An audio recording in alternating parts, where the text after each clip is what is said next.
She was born a princess, raised to obey, and promised to a man who saw her only as a pawn.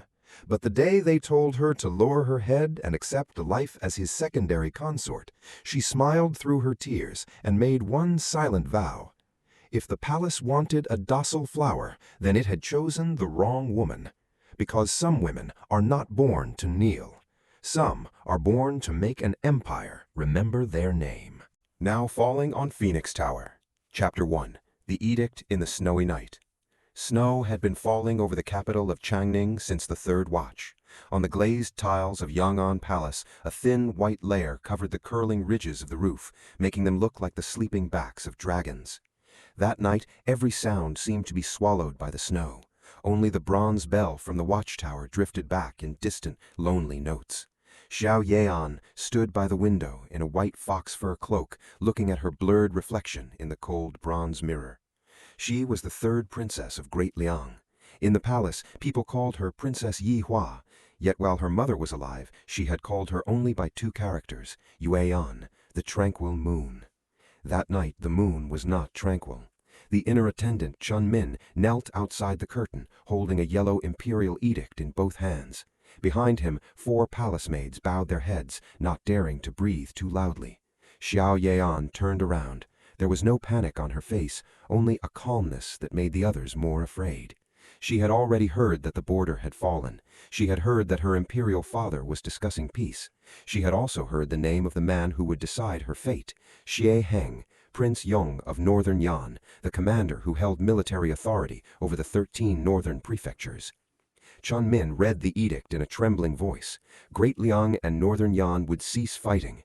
To show sincerity, Princess Yi Hua will travel to Northern Yan, enter the residence of Prince Yong, and seal the bond of peace through marriage. The final 4 words rested against her neck like a cold blade, granted as a secondary consort. In the Grand Hall tomorrow, the civil and military officials would call it an imperial favor. For a princess of a defeated state to enter a prince's household was, in their eyes, enough to preserve dignity. But Xiao Yue'an understood those words too well. A principal wife was an alliance, a secondary consort was collateral. A principal wife was entered into the clan records, a secondary consort was only a shadow placed beneath another name. Great Liang wanted to trade her for 3 years of peace. Northern Yan wanted to use her to prove that Great Liang had bowed its head.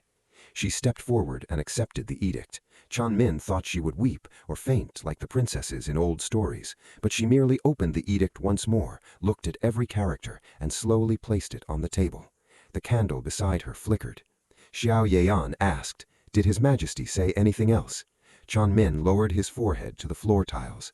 His Majesty said, "Tomorrow, Your Highness is to enter the hall and receive the decree with gratitude. The Ministry of Rights has chosen the date of departure. Northern Yan is pressing for haste." "They press for haste because they fear I may think," she gave a faint smile, "and our court fears I may not lower my head beautifully." A young palace maid began to cry. Her name was Zhao, and she had served Yue'an since childhood. Xiao Yue'an looked at her, her voice softening. "Why cry? Even the snow outside has not cried yet." Shen Min did not dare answer. He had served in the palace for 30 years and seen many princesses married away.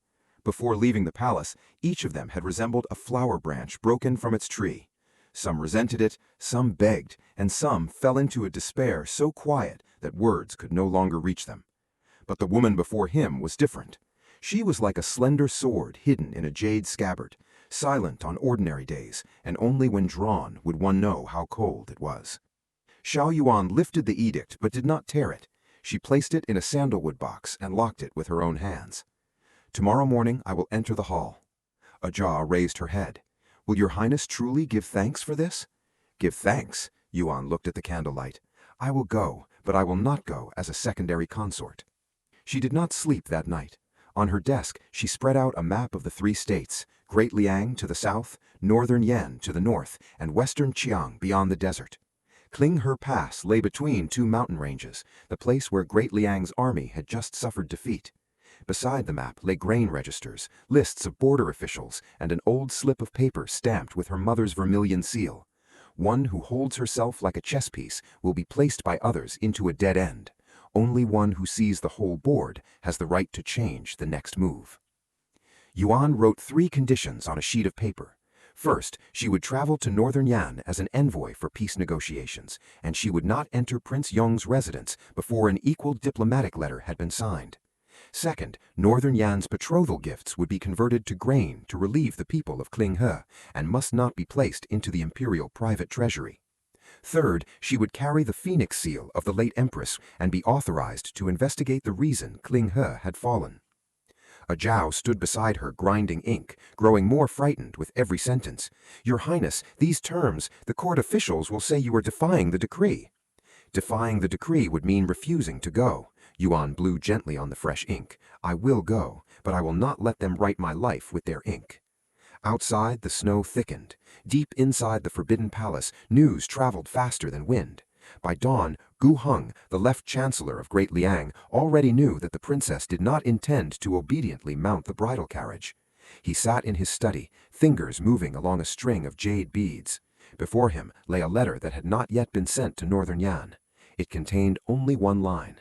"If the princess causes disturbance, may Prince Yong handle her according to the laws of Northern Yan." When the sun rose, Xiao Yue'an dressed in the dark red court robes of a princess and wore a golden phoenix coronet. She stepped across the snowy courtyard. Each footprint left a clear mark, like characters written on a white page. She knew what waited ahead: the grand hall, her father, the ministers, and a court that had grown accustomed to using royal daughters to mend tears made by men. But today she had not come to be pitied. She had come to bargain with fate. Chapter 2. 3 conditions before the Golden Luan Hall. The Golden Luan Hall was colder than usual that morning. A dragon-carved incense burner stood in the center of the hall, releasing clouds of agarwood smoke, but the fragrance could not hide the damp chill of snow clinging to the officials' robes. Emperor Xiao Qianren sat on the throne, his face thin and weary. He was not a foolish ruler, yet neither was he a brilliant one strong enough to preserve everything the late emperor had left behind. After the defeat at Xie, his hair had turned noticeably white in only 10 days. When Xiao Yue'an entered, the whispers stopped. She knelt according to ceremony, but her back remained straight, her eyes fixed on the steps before the throne. No one found on her face the fear they had expected. The Minister of Rites stepped out, holding his ivory tablet, ready to read the schedule for the marriage alliance. Yuan suddenly spoke. "This daughter asks Imperial Father permission to present 3 matters before accepting the mission." A soft cough sounded among the civil officials. Xie Heng lifted his eyes, his smile thin as thread. "Princess, the edict has been issued and the rites have been set. Matters of state cannot be delayed for private feelings." Yuan turned toward him. "The left chancellor is correct. It is precisely for matters of state that I must speak clearly. If this were only for private feeling, last night I would have ended the matter inside Yuan Palace and spared you the trouble of sending me off." The entire hall fell silent. Xiao Qianren tightened his grip on the dragon armrest. He knew his daughter was strong-willed, but he had not expected her to speak so directly before the court. Yuan submitted her memorial. An attendant carried it up. The emperor opened it and read the 3 conditions. The further his eyes moved, the harder his expression became to read. Seeing this, Xie Heng said at once, "The princess, as a lady of the inner palace, does not understand the weight of diplomacy. Northern Yan is strong, and Prince Xie Heng has never liked delay. If we place excessive conditions, I fear conflict may rise again." "Since the left chancellor understands Northern Yan so well, you must have exchanged many letters with them," Yuan answered softly. Xie Heng froze. Several military officers glanced toward him. Yuan did not press further. She turned back to the emperor. "Imperial Father, this daughter does not fear going to Northern Yan, but if Great Liang lowers her princess to the position of a secondary consort, the diplomatic letter is not a peace agreement, it is a letter of surrender. Today they ask for a princess as a lesser bride. Tomorrow they may ask for a prefecture as a gift. The day after, they may ask the children of Great Liang to kneel beneath their city gates."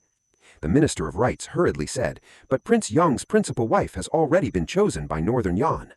If the marriage has not been performed, then the rite is not complete. Even if it were complete, it has nothing to do with me." Yuan spoke calmly. "I am not forcing Xie Heng to marry me as his principal wife.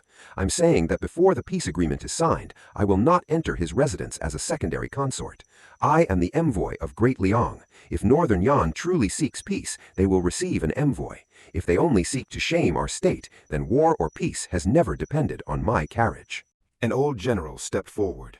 He was Luo Pingzhong, who had guarded King He for 20 years. His son had been lost in the recent battle. He knelt, his voice hoarse.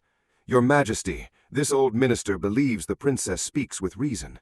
King He fell too quickly. The grain supply was cut before the enemy reached us. If this is not investigated, even sending 10 princesses would be useless." Gu Hong frowned. "Old General Luo speaks in grief. Matters of state require the larger picture." "The larger picture is not a cloth used to cover the fallen." Yue'an looked directly at Gu Hong. 50,000 people in King He are hungry. If the betrothal gifts go into the private storehouses of the capital, what will they receive?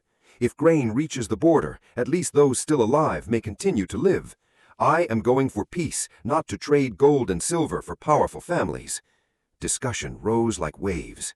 Xiao Yue'an put down the memorial.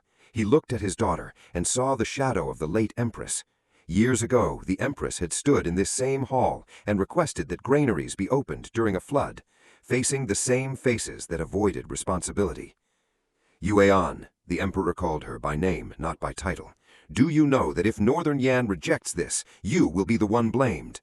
"This daughter knows," she bowed her head. "But if I accept in silence, I will only bear humiliation. A fault may still be washed clean by truth. Humiliation is passed down to later generations." That sentence fell into the hall like a bell. Xiao Yue'an closed his eyes for a long time. When he opened them, he had made his decision. "Approved. Rewrite the state letter. Princess Yi Hua shall travel to Northern Yan as an envoy for peace. The betrothal gifts shall be converted into grain and sent directly to King He. As for investigating the fall of the pass, I grant her the half-phoenix seal of the late empress. She may question border officials within the scope of the peace mission." Gu Hong immediately knelt. "Your Majesty, please reconsider." "I have considered for 10 days. It is precisely because I considered too much that I let my daughter say what the court itself should have said." Yue'an kowtowed and accepted the mission. On her way out of the hall, she passed Gu Hong. He was still kneeling, but his gaze was cold and dark. "The princess is gifted than most. I only hope that when you reach Northern Yan, you will still keep this spirit." She stopped. "The left chancellor should also take care of his handwriting. The road from Changning to Northern Yan is long, and papers are easily misplaced." Gu Hong's expression changed very quickly, but only for an instant. Yue'an saw it. She knew she had touched a hidden thread. King He had not fallen merely because the army was weak. Someone in the court had wanted defeat, or at least had wanted to use defeat in exchange for something else. That afternoon, the new state letter was sealed. News spread through the capital, and the people discussed it through the night. Some called the princess arrogant. Some said she had saved Great Liang's dignity. Others quietly placed a branch of white limb blossoms before the gate of Yong'an Palace. 3 days later, the envoy procession departed. There was no bridal sedan, only carriages bearing envoy flags. Xiao Yue'an sat inside her carriage. Beside her was the wooden box holding the old edict. She did not throw it away. One day, she wanted the people who had written the words "granted as a secondary consort" to see that characters could also be rewritten, with resolve, with intelligence, and with a heart unwilling to bow. Chapter 3. The Man in Black on Greenstone Pass. The road from Changning to the border of Northern Yan had to pass through Greenstone Pass. In winter, the pass was like a white blade cutting across the sky and earth. The carriages moved slowly, wheels grinding over frozen snow with a dry, harsh sound. Great Liang's envoy procession had more than 100 people, but most were ritual officials and palace guards, proper in appearance but not truly battle-hardened. Yuan knew that if they met an ambush, these people would barely be enough to preserve dignity in an orderly disaster. Zhao sat inside the carriage hugging a bronze hand-warmer, her lips pale from the cold. "Your Highness, Northern Yan has agreed to receive the envoy. Why must we still take such a dangerous mountain road?" Yuan lifted the curtain and looked outside. "Because someone wants to know whether I can live long enough to reach Northern Yan." Zhao started. "Do you mean Chancellor Gu?" "I have no proof." She let the curtain fall. "Without proof, do not name anyone. But there are surely many people who would rather I disappear on the road. If I live, the 3 conditions live. If I am gone, the new state letter can be dismissed as the impulse of an act of a princess." By afternoon, the wind strengthened. The chief ritual official requested that they stop at the relay station below the pass, but the station had burned 2 days earlier. Half of its earth walls had collapsed. The stables were empty. On the ground, traces of darkened stains had been covered by snow. The guard captain's face changed. Yuan stepped down from the carriage and crouched beside the wheel marks near the gate. "Not mountain bandits," she said. The guard captain was surprised. "How does your highness know?" "Bandits stealing grain would search the storehouse. Here, the storehouse was burned first, and the door was locked from the outside. The people in the station were forced into the courtyard before being silenced. The hoofprints head north, but deliberately circle through the stream to erase their trail. This was done by disciplined men." The ritual official was so frightened that he stammered. Could Northern Yan have betrayed us?" Yuan looked toward the pass. "If Northern Yan wanted to harm me, they would do it after I entered their land. There would be no need to stain the road used to welcome an envoy. Burning the relay station was meant to force us to continue through the night." The moment she finished speaking, an arrow struck a charred pillar beside her. Horses neighed. From the slope, dozens of gray-clad figures rushed down like wolves. Great Liang's guards raised their shields, but their formation fell into disorder. Amid the clash of metal, Yuan pulled Zhao back into the corner of a broken wall. "Hold this knife." She placed a short blade in Zhao's hand. "If anyone comes close, aim for the wrist, not the chest. The wrist is easier to reach." Zhao trembled so badly that she nearly dropped it. Yuan picked up a small bow from a fallen guard and tested the string. She was not skilled in martial arts, but the late empress had made her learn riding and archery so that her body would not be weak. Her first arrow missed. The second struck the shoulder of a man climbing over the wall. He cried out and fell back into the snow. Just as the defensive line was about to break, a deep horn sounded from the north. A troop of black-clad cavalry burst from behind the pines. Their horses wore light armor, and their curved blades shone like cold moonlight. The leader wore an iron mask, his black cloak whipping in the wind. His blade was not long, but every movement cut through the attacker's momentum with precision. He did not strike wildly. He went for wrists, elbows, and knees, leaving opponents unable to continue while keeping them alive for questioning. Watching his blade work, Yue'an's heart moved slightly. This man was more familiar with interrogation than with simple fighting. The clash ended faster than expected.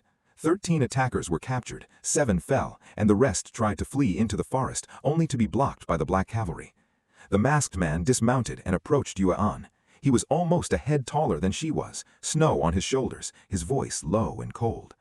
"Princess Xie? "Yes," she answered. "Are you from Northern Yan?" "Ordered to receive the envoy." "By whom?" The man in black looked at her through the eye slit of his mask. "Prince Yong." The ritual official hurried over to bow and thank him repeatedly. The man in black ignored him and looked only at the bow Yue'an had. "The princess hit someone." "A pity the first arrow missed," she said. "In chaos you still remember the missed arrow. It seems the princess is not like the rumors." "What do the rumors say of me?" "Proud, fragile, used to silk and brocade, and unaware of how cold the northern sky can be." Yue'an smiled faintly. "Then you may add a new rumor. The princess of Great Liang dislikes being judged through a carriage curtain." The man in black fell silent for a moment, then let out a low laugh. The sound thinned the frost around him. He ordered a temporary camp set up, and the captured men questioned that very night. Yue'an requested to listen. The ritual official objected, saying such questioning was improper for a princess. She only answered, "They came for me. It is reasonable that I hear a few of their words." One captive was dragged before the fire. Before the man in black could ask, Yue'an noticed a small tattoo behind the captive's ear, a broken wing. She had seen that mark in confidential reports about the Qinghe grain transport. It was a symbol used by deserters from Great Liang, not by Northern Yan soldiers. She crouched and wiped the snow from the captive's boot with a handkerchief. The mud beneath the sole was dark red and mixed with yellow sand. "He came from Heiko's storehouse," she said. "Who manages that storehouse?" "The Ministry of Revenue." The official was recommended by Chancellor Gu. The air around the fire grew heavy. The man in black looked at Yue'an longer than before. "The princess carries more than rouge and powder." "I said I am an envoy," she said. "An envoy needs eyes, ears, and memory." That night, the cavalry of Northern Yan escorted the envoy procession over the pass. As the carriage rolled across the peak, Yue'an saw the north open beneath her. Snow-covered plains, low black city walls, and beyond them a sky so wide it seemed lonely. The man in black rode beside her carriage without a word. Zhou whispered, "Your Highness, that man is frightening." Yue'an looked at his shadow on the snow. Frightening but not foolish. In a foreign land, someone frightening but not foolish can sometimes be safer than a kind person who is useless. She did not yet know that the masked man was Xie Heng himself, and under that cold mask, Xie Heng also had not imagined that the princess he had been prepared to treat as a chess piece would have eyes more like a player than any envoy he had ever met. Chapter 4. Bright Moon Terrace. The capital of Northern Yan was called Yunjing. Unlike Chongning, softened by southern rain, Yunjing was built from gray stone. Its walls were low but thick, and its gates opened in the cold wind like the mouth of a giant beast. People stood along both sides of the road to watch Great Liang's envoy procession enter. Some were curious, some disdainful, and some simply watched in silence as the envoy flags fluttered in the snow. Yuan sat upright in the carriage, the curtain not fully lowered. She let everyone see her face. A princess sent for a marriage alliance who hid herself would be seen as ashamed. An envoy had no need to hide behind a curtain. That was the first difference she wanted Yunjing to remember. The black cavalry escorted the procession to the eastern guest house, but the Northern Yan ritual official waiting at the gate said that by order of the Empress Dowager, the princess of Great Liang should enter Prince Yong's residence to rest. He spoke the word rest gently, but behind it was a cage with its door opened. Yuan stepped down from the carriage, one hand resting on the box containing the state letter. The treaty has not been signed. An envoy does not reside in a prince's inner residence. The Northern Yan official smiled coldly. Sooner or later the princess will be part of that household. Why distinguish so carefully? If sooner or later are the same, then you may escort me today into the main hall for state discussion. Why escort me to the inner courtyard? The official choked on his words. The onlookers on both sides began whispering. At that moment, a black carriage rolled in from the end of the street. Its curtain lifted, and the man who stepped down was no longer wearing a mask. He wore dark robes, a black jade belt, sharp brows, and deep eyes. Yuan recognized his stance before she recognized his face. The man in black from Greenstone Pass was Prince Yang, Xie Heng. The ritual official immediately bowed. "Your Highness." Xie Heng approached, his gaze passing over Yuan and stopping on the official. "Who ordered the envoy into my residence?" The official panicked. It was the intention from the palace. The Empress Dowager said the princess had traveled far and should be cared for conveniently in your Highness's residence. My residence does not lack rooms, but it lacks the proper status to house the envoy of another state, Xie Heng said. Is the Eastern Guest House ready? Yes, your Highness. Then escort the envoy procession to the Eastern Guest House.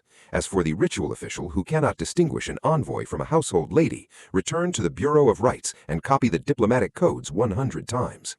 Yuan looked at him. Xie Heng looked back, as if they had never met in the snowy night. She bowed according to diplomatic courtesy.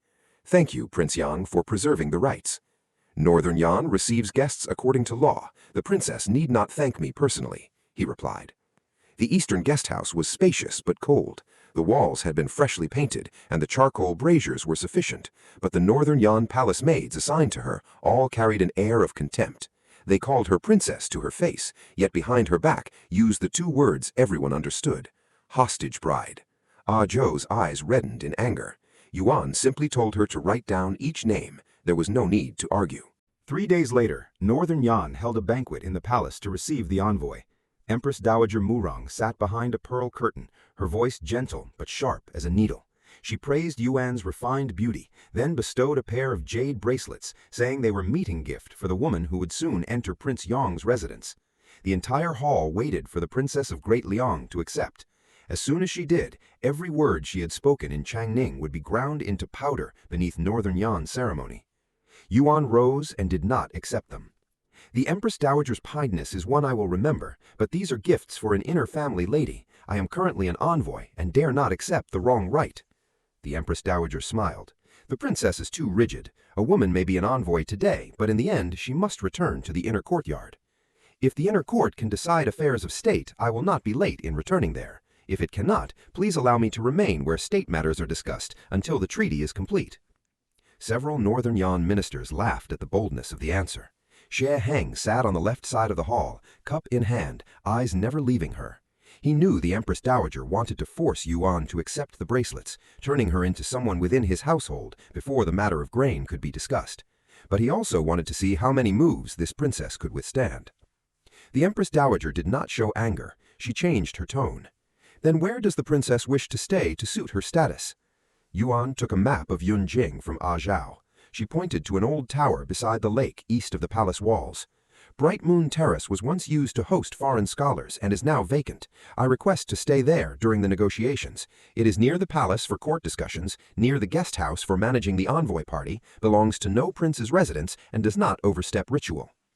Someone said the tower had not been repaired for years and that the winter wind cut through it, making it unsuitable for a princess.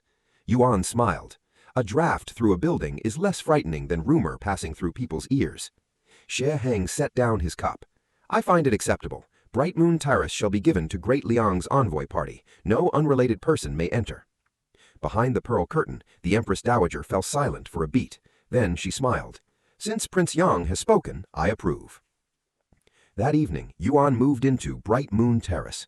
The tower stood beside the frozen lake, its wooden railings old, wind chimes under the eaves ringing softly through the night. As Zhao swept dust away, she muttered that Northern Yan was miserly, letting a princess live in a place not much different from a cold palace. Yuan, however, thought the place was good. From the highest floor, she could see the Eastern Palace Gate, the Bureau of Rights, and one corner of Prince Yang's residence. Anyone who wanted to watch her would have to cross the open lakefront, not an easy place to hide. Late that night, Xie Heng came. He brought few attendants and stood beneath the tower, his black cloak powdered with snow. Yuan stepped out onto the railing. Your Highness comes to meet an envoy at midnight. Are you not afraid of rumors? Rumors in Yunjing are as numerous as snow. They cannot all be swept away. He lifted his head. I came to ask the princess one thing. On Greenstone Pass, how did you recognize the mud of Heku? Because I read the grain registers. A princess reads grain registers? A prince personally disguising himself as a guard to receive an envoy is not exactly written in the books of etiquette either. Xie Heng laughed softly. The princess wants to investigate Qinghe. So do I. Someone in Great Liang sold the grain route. Someone in Northern Yan bought access to it. If we search together, it may be faster. Yuan looked at him through the falling snow. Allies? Temporarily. Conditions? The princess must not break the peace talks for private resentment. And your Highness must not use me as an ornament for victory. They looked at each other. Between them a snow-covered courtyard. Behind them 2 courts full of calculation. At last, Xie Heng nodded. Agreed. Yuan placed her hand on the cold railing. She knew this agreement was thinner than the ice on the lake, but in an unfamiliar city, to have one person also searching for the truth was enough for a beginning. Chapter 5. Grain Ledgers and a Bowl of Porridge by the Lake. After 3 days of cleaning, Bright Moon Terrace looked less like a princess's residence and more like a small government office. The lower floor held tables for receiving visitors. The middle floor was filled with maps and registers, and only the top floor served as a bedroom. Zhao was not used to it at first, but eventually learned to sort letters by the color of their binding cords: red for court affairs, green for grain, white for news among the people. She said the princess had practically opened her own Bureau of Rights. Yue'an replied, if the Bureau of Rights did its work properly, why would I need to be so tired? The first thing she did in Yunjing was not to quarrel over betrothal gifts, but to open a porridge station before the lake. The grain Northern Yan had promised to send as converted betrothal gifts had not yet reached Qinghe, but some rice left over from the envoy banquet remained. By custom, that rice belonged to the portion used to receive Great Liang's envoy party. Yue'an requested that the secondary banquet be changed into porridge distributed to the poor around the guest house. The Northern Yan Bureau of Rights accused her of buying fame. She did not deny it. Fame bought with hot porridge is still better than fame bought with people's lives, she said in front of the officials. News that the Princess of Great Liang was handing out porridge spread quickly. At first, the people of Yunjing came out of curiosity. Later, they came because they were truly hungry. That winter, Northern Yan had also suffered poor harvests in 2 western provinces. The poor didn't care which kingdom the princess came from. They only knew the porridge had rice, salt, and warmth. Xie Heng watched the scene from a tea-house across the street. His subordinate Fu Qing said quietly, Your Highness, she is winning the hearts of Yunjing's people. I can see that, Xie Heng replied. Should we stop her? Why stop a person from giving out porridge with rice assigned to her own party? If our court feels ashamed, it should open its granaries, not shut another person's cooking pot." Fu Qing fell silent. He had followed Xie Heng for many years and knew that the prince disliked empty gestures above all. But the princess of Great Liang was not empty. Everything she did had two sides. She truly helped people, and at the same time truly made Northern Yan's officials uncomfortable. While steam rose from the porridge pot by the lake, on the second floor of Bright Moon Terrace, Yue'an compared the Qinghe grain transport ledger with the copy Xie Heng had brought. Great Liang's register recorded that 300,000 shi of grain had left Hekou storehouse. The account Northern Yan had obtained from the camp showed that Great Liang's forces at Qinghe had received less than half. The rest had disappeared in 17 days before the battle. It was not lost all at once. Yue'an circled the dates with vermilion brush. Every 3 days one convoy is missing. Whoever took it knew how to make the shortage remain unnoticed at first. Xie Heng stood by the window. Hekou storehouse belongs to Great Liang, but the route past Black Reed Stream lies in disputed territory. Without someone from Northern Yan opening the road, the grain could not have vanished so cleanly. "One of your highness's people?" If it were one of mine, I would not need to ask the princess. She looked up. Northern Yan is not made only of your highness. That sentence touched a dangerous place. Northern Yan currently had a young emperor, an empress dowager acting as regent in name, Xie Heng holding military power in reality, and powerful families dividing themselves into factions behind the curtain. A battle could make Xie Heng stronger. It could also allow others to accuse him of loving conflict. If someone intentionally prolonged unrest, that person was not necessarily an enemy of Northern Yan, but perhaps someone who wished to keep him bound to the frontier. Xie Heng placed a wooden token on the table. A broken wing was carved on it, the same mark as the tattoo behind the captive's ear. This mark appeared in a secret warehouse outside Yunjing. The warehouse belongs to the Zheng family, the maternal clan of a palace consort. Yue'an thought of Empress Dowager Murong. The Zheng family belongs to the Empress Dowager's faction? Once, whom they follow now is unclear. Then we need someone to tell the truth. The captive from the pass has not opened his mouth. Yue'an dipped her brush in ink. If you ask who ordered him, that question is too large. Answering that means he has no way back. Ask where the last grain convoy was delivered. A frightened person may still speak a place name. Xie Heng looked at her, amusement flashing in his eyes. The princess understands frightened people very well.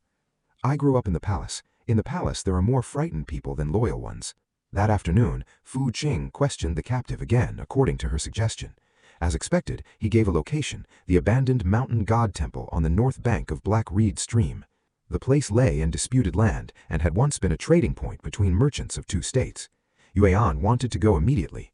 Great Liang's ritual official tried to stop her, saying a princess should not leave Yunjing. She asked only, "Then will you go in my place?" The official became silent. Xie Heng arranged a small escort, and they left the city after nightfall. Yue'an wore a gray cloak and tied her hair neatly like a young scholar. Zhao insisted on going with her, saying that if the princess came to harm outside the city, she would not survive among those officials anyway. Yue'an did not stop her.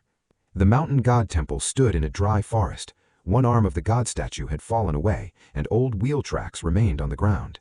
Beneath the altar, Fu Qing found a rotting cloth bag. Inside were several moldy grains of rice, a piece of sealing wax stamped with the mark of Great Liang's Ministry of Revenue, and a broken jade piece carved with the character Gu. Zhao drew in a breath. Chancellor Gu? Yue'an did not answer immediately.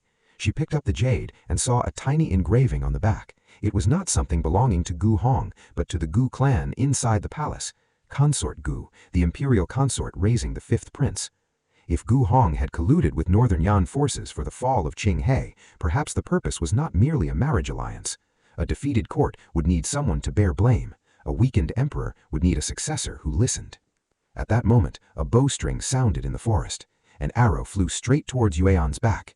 Xie Heng pulled her aside. The arrow grazed his shoulder and struck the stone statue. Red spread through his black robe. Yue'an held his arm. "Your Highness is hurt." "Lightly, but the archer knew I would shield you." The sentence made them both fall silent. The person behind this was not only watching Yue'an, but also knew Xie Heng well enough to predict his reaction. This game went deeper than one stolen grain route. On the way back, snow began to fall again. Yue'an looked at the wound already bound on Xie Heng's shoulder. She did not say thank you. He did not need it. From that night on, something difficult to name began to exist between the temporary allies. Trust not yet warm enough to be affection, but sharp enough for them to stand back to back against the dark. Chapter 6. A Banquet Beneath the Pearl Curtain. Before Xie Heng's wound had healed, the birthday banquet for Northern Yan's young emperor arrived. Changguang Palace hung red lanterns for 3 miles. Musicians practiced new melodies, and noble families offered rare gifts to show loyalty to the throne. But everyone knew the banquet was not merely to celebrate a child of 10. It was a place where factions would look at one another, test one another, and, if necessary, bite with smiles. Yue'an was invited as an envoy. Her ceremonial dress was pale jade green, neither the red of a bride nor the white of mourning. In her hair she wore only a silver hairpin shaped like a crescent moon. A Zhao worried that Northern Yan people would call her too plain. Yue'an replied, "I came to discuss affairs, not to compete in flowers."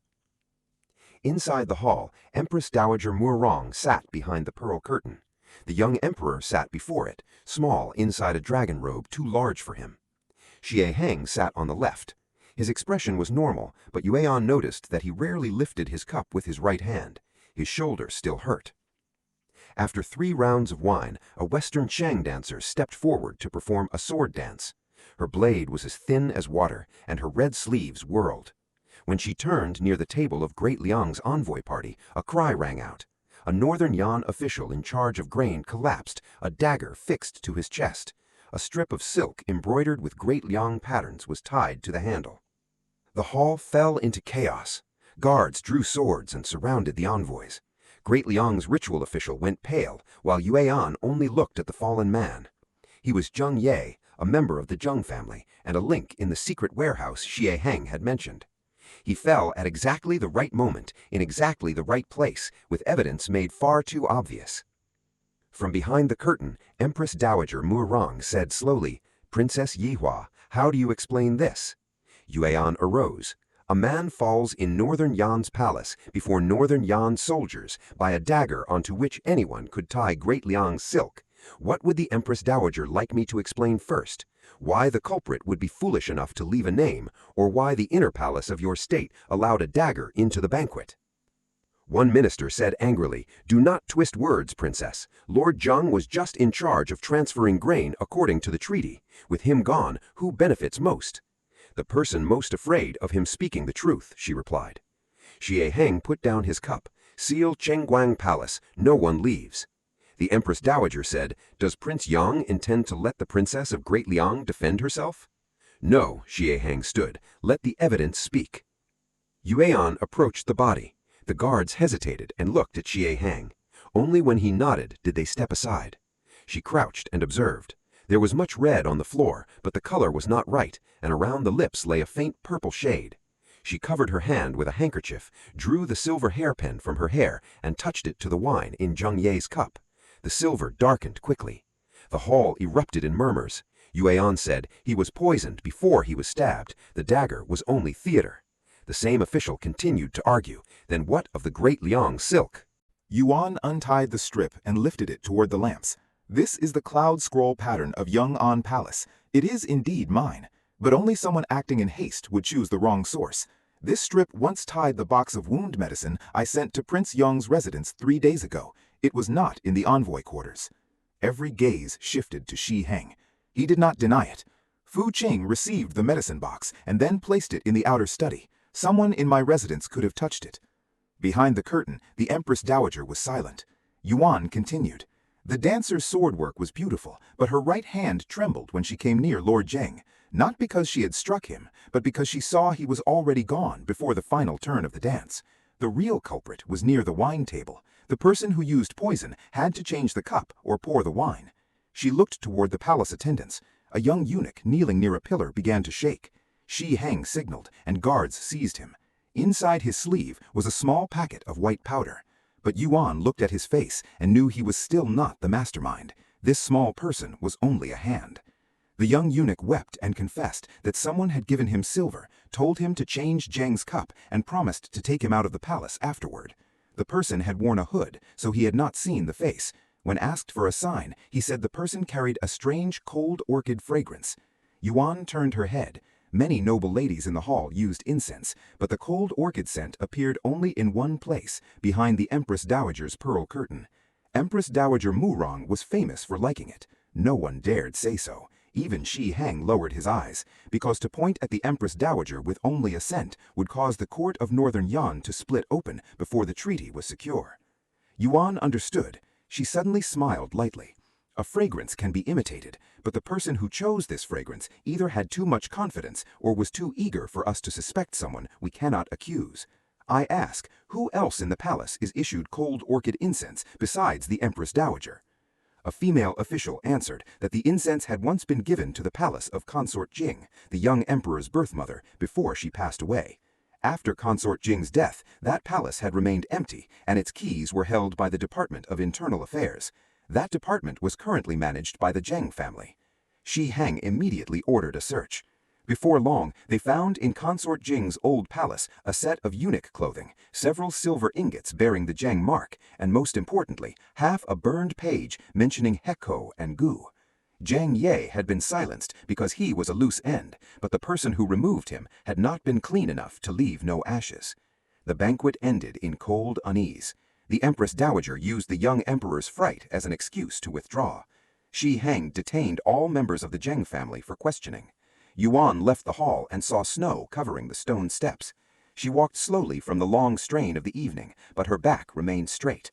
Xie Heng walked beside her. "Today, the princess saved me once." "I saved myself," she replied. "If Zheng Ye's case had been placed on the envoy party, the treaty would break, grain would not reach Qinghe, and I would be sent into an inner courtyard or a prison. Your Highness was saved only in passing." "Does the princess always calculate so clearly?" Yuan looked at the snow falling under the palace lamps.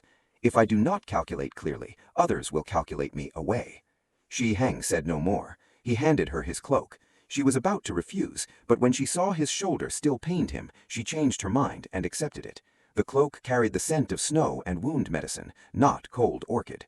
On the road back to Bright Moon Terrace, for the first time, she felt that Yunjing was not only the city of an enemy.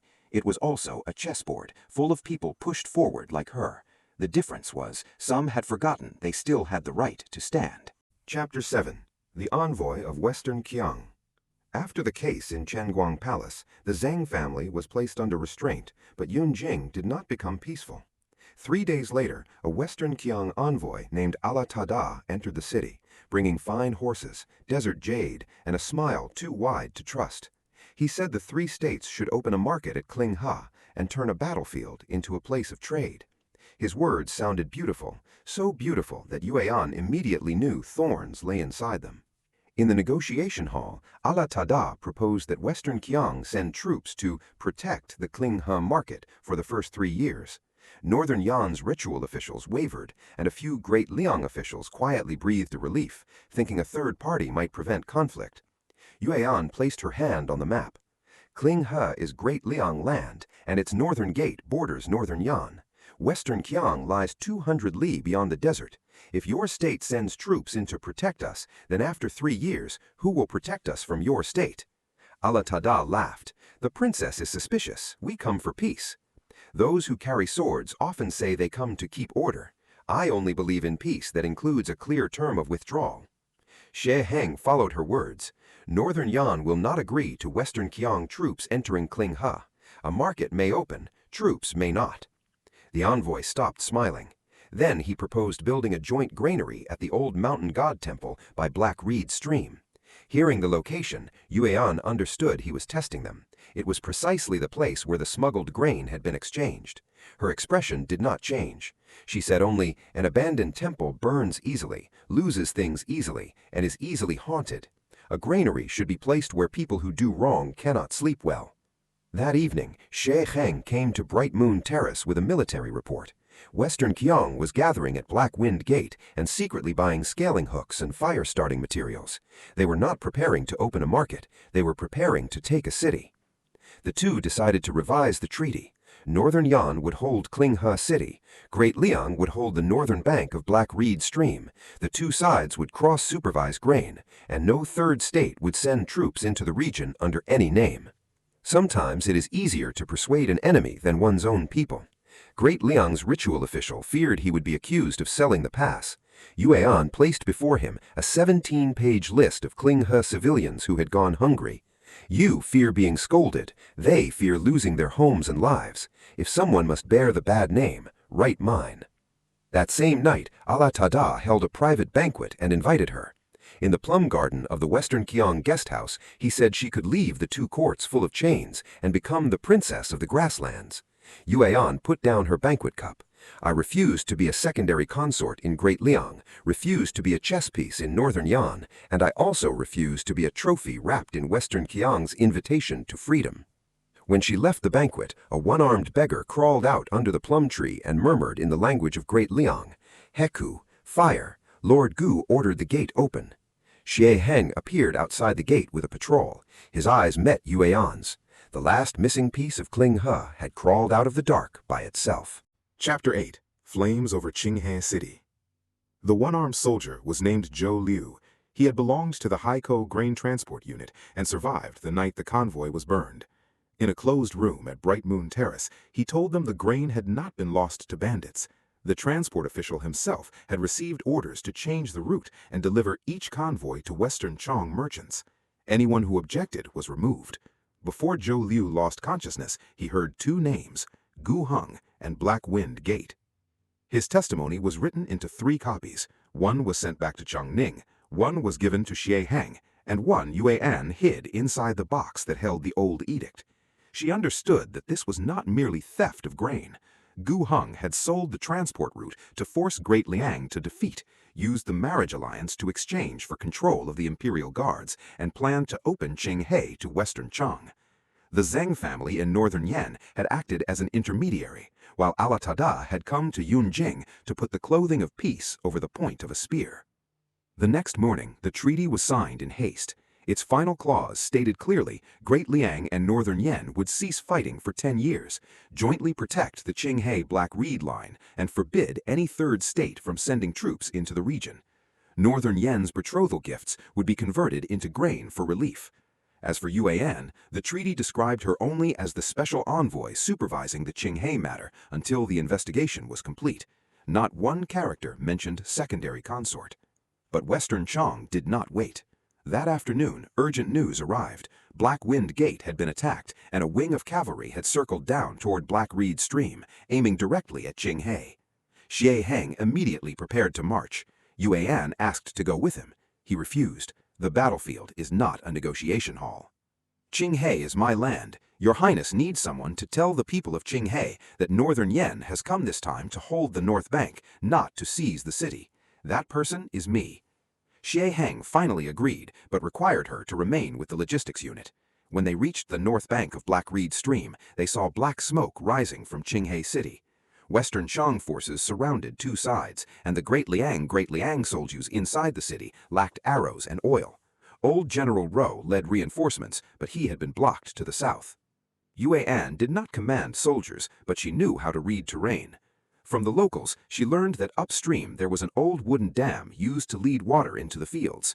If the dam were opened on a freezing night, icy water would flood the low ground where Western Chong cavalry had camped, hardening mud around the horses' hooves.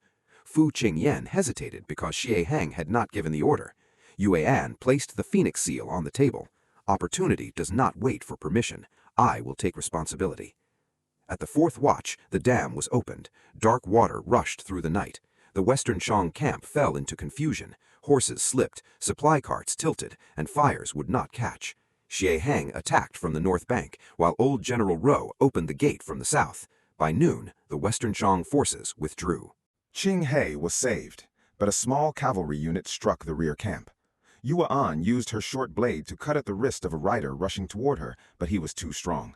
As his blade came down, an arrow stopped him. Xie Heng rode in, armor marked by battle. The old wound on his shoulder opened again. "I told you not to go to the front line." He pulled her up. "I was in the rear camp," she gasped for breath. "The front line came to me." He was angry, yet could not scold her. After the fighting ceased, the people of Qinghe opened the gates in silence. When the grain carts arrived, many knelt and wept. Yue'an opened the first grain sack with her own hands. An old woman asked whether she would go home. Yue'an looked at the smoke-darkened city wall and replied, "Yes, but first we must make sure home remains home." Chapter 9. The Edict Turns to Ash. The victory at Qinghai reached Changning at the same time as Yue'an's secret memorial. Xie Heng tried to accuse her of colluding with Northern Yan, but Zhou Lu was brought into the hall first. The one-armed soldier recounted each convoy sold away and each comrade silenced. Then the grain ledgers obtained by Northern Yan were compared with the registers of Great Liang's Ministry of Revenue. The numbers were silent, but more severe than any accusation. Xie Heng denied it, saying the Yade piece could have been planted and the burned letter forged. Emperor Xiao Shangren no longer retreated. He ordered Gu's private storehouses searched. From them came Western Qiang gold, letters exchanged with the Zhang family, and a list showing how the imperial guards had been replaced. Consort Gu was confined. The fifth prince lost his support. The rotten tree inside the palace had been cut down, revealing many dark roots. After Qinghai became temporarily secure, Yue'an returned to Changning with Northern Yan's special envoy party. Xie Heng traveled with her not to seek marriage, but to sign the supplementary border agreement. She deliberately kept that distinction clear. If he came for marriage, her achievements would be shrunk into a private love story. If he came for the treaty, the court would have to discuss state affairs before discussing her life. On the day she entered the city, people lined both sides of Changning's streets. When she left, she had been called a princess sent for marriage. When she returned, she brought grain, evidence, and news that Qinghai still stood. Someone shouted, "Long live Princess Yi Hua!" She did not like those words, but she understood that the cry was for the belief that a person sent away could still return. In the grand court session, Xie Heng was declared guilty of treason, collusion with foreign forces, causing the fall of Qinghai, and plotting to seize the imperial guards. Under the law, his clan could be punished together with him. But Yue'an stepped forward and requested that only the principal offenders be judged and that confiscated property be used for relief. The entire hall was astonished. She said, "If we use the name of justice to condemn people merely because they bear the Gu surname, then justice becomes revenge. Qinghai has already seen enough loss. Great Liang needs clear law, not more red on the ground." After the case, the court again discussed her status. Some said that since the treaty had been completed, the princess should enter Prince Yang's residence to preserve harmony. Others said her merit was great and that she should be granted land and kept in Great Liang. Yue'an listened to everything, then placed the sandalwood box in the center of the hall. Inside lay the old edict granting her as a secondary consort. "On the day I left Changning, the court wanted this paper to decide my life. Now that I have returned, I ask Imperial Father to answer. Is a princess of Great Liang also a subject of Great Liang?" The emperor answered, "Yes." "If I am a subject, then merit is rewarded and fault is punished. Why must my merit be exchanged for entering another man's inner residence? If harmony needs someone to uphold it, appoint me as special envoy for the North and let me supervise the Qinghai Treaty. If marriage must be discussed, allow me to discuss it myself with the person concerned. Do not use an edict to force me a title." The emperor looked at Xie Heng. Prince Yong stepped forward, his voice clear. "Northern Yan needs someone who understands the treaty more than it needs a secondary consort with an unclear name. If Princess Yi Hua becomes the special envoy, Northern Yan will receive her. As for marriage, I will not marry someone forced to come, nor will I allow the person walking beside me to stand lower than a rightful promise." Yue'an looked at him. It was not a flowery vow, but it was a public commitment. The emperor slowly nodded. "Cancel the old edict. Appoint Princess Yi Hua as Anbei special envoy." An attendant brought a bronze basin. Flame rose and swallowed the old edict. The words granting her as a secondary consort curled, then turned to ash. Yue'an knew the road ahead would still be difficult, but this time she was not placed in a carriage by others. She chose her own road back to the north. Chapter 10. Beneath the Roof of Phoenix Tower. 3 months later, spring came late to Yunjing. The ice on the lake before Bright Moon Terrace cracked into shining lines. Yue'an returned to Northern Yan, carrying the seal of a special envoy. This time, she entered the city among officials responsible for the treaty, no longer a shadow being delivered away. The people of Yunjing recognized her. The old woman who had once received porridge even pressed a pouch of dried apples into Ah Zhao's hands. Bright Moon Terrace had been repaired. Xie Heng replaced the windows and strengthened the railings, but kept the old name. When Yue'an asked why, he said, "The name suits you." She was checking ledgers when her hand paused. During the past 3 months, they had written to each other about military defense, grain, the remaining Zhang faction, and scattered western Jiang forces. None of the letters spoke of feelings, but between lines of state business there were always a few extra sentences. The snow in Yunjing has lessened. My shoulder has healed. The medicine you sent was more bitter than last time. Children in Qinghe have begun studying again. Those unnecessary sentences were like grass sprouting between stones. That evening, Xie Heng invited her up to the northern city tower. From there, Yunjing glowed with lamplit, and beyond it lay the official road to Qinghe. He handed her half of a bronze command token, the Black Reed defense token. It cannot mobilize troops for attack, but it can open storehouses, summon physicians, and deploy. Chapter 10. Beneath the Roof of Phoenix Tower.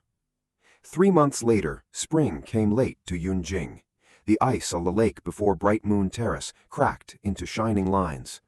Yue'an returned to Northern Yan, carrying the seal of a special envoy. This time, she entered the city among officials responsible for the treaty, no longer a shadow being delivered away. The people of Yunjing recognized her. The old woman who had once received porridge even pressed a pouch of dried apples into Ah Zhao's hands. Bright Moon Terrace had been repaired. Xie Heng replaced the windows and strengthened the railings, but kept the old name. When Yue'an asked why, he said, "The name suits you." She was checking ledgers when her hand paused. During the past 3 months, they had written to each other about military defense, grain, the remaining Zhang faction, and scattered western Jiang forces. None of the letters spoke of feelings, but between lines of state business there were always a few extra sentences. The snow in Yunjing has lessened. My shoulder has healed. The medicine you sent was more bitter than last time. Children in Qinghe have begun studying again. Those unnecessary sentences were like grass sprouting between stones. That evening, Xie Heng invited her up to the northern city tower. From there, Yunjing glowed with lamplit, and beyond it lay the official road to Qinghe. He handed her half of a bronze command token, the Black Reed defense token. It cannot mobilize troops for attack, but it can open storehouses, summon physicians, and deploy rescue teams within the treaty limits. I want you to hold it. Your Highness trusts me that much? I trust that the person who opened the first grain sack in Qinghe will not use it to harm the people. He looked at her. And I want to ask something unrelated to the treaty. Are you willing to remain in Yunjing after 3 years? Not as a hostage, not as a secondary consort, not as an attachment to the agreement? If you are willing, I will ask to marry you as my principal wife. If you are not willing, every clause of the treaty remains unchanged. Yue'an looked at him for a long time. Her life was not a storybook in which one proposal erased all cold nights. Xie Heng, I can stay, but not because I would be principal wife instead of secondary consort. If one day you need to trade me for advantage, then even the title of princess consort is no different from being used as an ornament. If I stay silent before wrongdoing because of your power, I will have turned myself into decoration. Then what do you want? If we marry, I keep the special envoy seal until my term ends. I retain the right to open Bright Moon Terrace, send memorials back to Great Liang, and oppose you before the court if you break the treaty. You also have the right to oppose me if I harm Northern Yan unreasonably for Great Liang's sake. Marriage is not one side winning and the other losing. Xie Heng took a sheet of paper from his sleeve. The terms she had just spoken were almost all written, with space left for signatures at the bottom. He said, I learned from you. Important matters should be written down, so later people cannot change them with their mouths. Yue'an laughed and signed first. He signed after. Their 2 names sat side by side, neither pressing over the other. The wedding was held in Qinghe. They did not use a red bridal sedan from Changning to Yunjing. Half the rite followed Great Liang custom, half followed Northern Yan custom. Yue'an wore deep red wedding robes, and the special envoy seal still hung at her waist. Xie Heng walked beside her, not holding a silk ribbon to lead the bride. They passed side by side through the repaired city gate. The people of King He did not shout imperial praises. They scattered dry flowers and called, "Princess, Prince Yong, keep your promise."